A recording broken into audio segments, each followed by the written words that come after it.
Exodus chapter 1, New American Standard Version. Now these are the names of the sons of Israel who came to Egypt with Jacob. They came, each one with his household: Reuben, Simeon, Levi, and Judah; Issachar, Zebulun, and Benjamin; Dan and Naphtali; Gad and Asher. All the people who descended from Jacob were 70 people.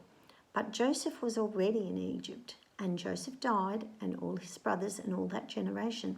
But the sons of Israel were fruitful, and increased greatly, and multiplied, and became exceedingly mighty, so that the land was filled with them.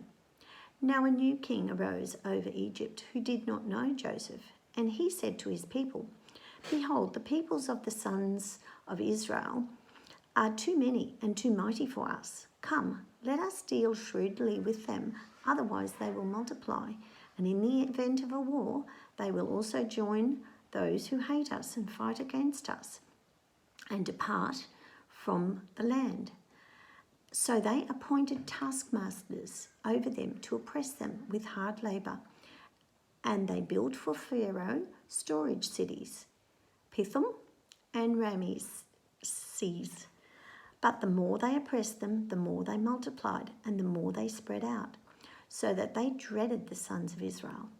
The Egyptians used violence to compel the sons of Israel to labour, and they made their lives bitter with hard labour in mortar and bricks and all kinds of labour in the field, all their labour which they violently had them perform as slaves.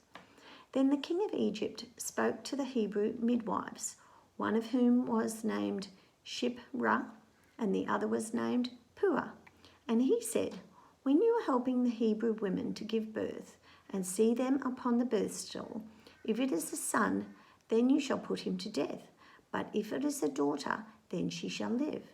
But the midwives feared God, and did not do as the king of Egypt had commanded them, but let the boys live. So the king of Egypt called for the midwives and said to them, "Why have you done this thing, and let the boys live?"